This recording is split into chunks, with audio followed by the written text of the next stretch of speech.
जिस उमर के साए से शैतान भागता था उसे नमाज के अंदर कैसे शहीद किया गया। यकम मुहर्रमुल हराम की तारीख सुबह मस्जिद नबवी में फजर की नमाज खड़ी हो चुकी थी। उमर फारूक रजी अल्लाह ताला अन्हु मुसल्ले पर खड़े थे। तकबीर हुई, अभी किरात शुरू ही की थी कि अंधेरे से एक शख्स जहर आलूद खंजर लिए निकलता है।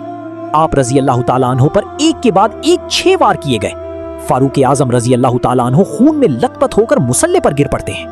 जख्म इतने गहरे थे कि दूध पिलाया गया तो वो भी जख्मों से बाहर निकल आया। जब होश आया तो अपनी जान का नहीं पूछा, तड़पकर पहला सवाल किया, क्या लोगों ने नमाज पूरी कर ली? पता चला कातिल गैर मुस्लिम था तो फरमाया, अल्लाह का शुक्र है मेरी मौत किसी कलमा गो के हाथों नहीं लिखी।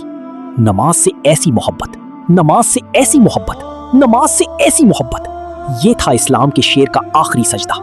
वो खून में नहाकर भी नमाज नहीं भूले और हम मोबाइल में खोए, दुनिया में उलझे और फजर की अजान गुजर जाती है। वो जख्मों से चूर होकर भी मुसल्ले पर थे और हम तंदुरुस्त होकर भी गाफिल हैं। सोचो, अगर अगला मुहर्रम तुम्हारी कब्र में शुरू हुआ तो अपने रब को क्या मुंह दिखाओगे? अभी मुसल्ले पर आओ, सच्ची तौबा करो, इससे पहले कि तुम्हारा जनाजा उठा दिया जाए।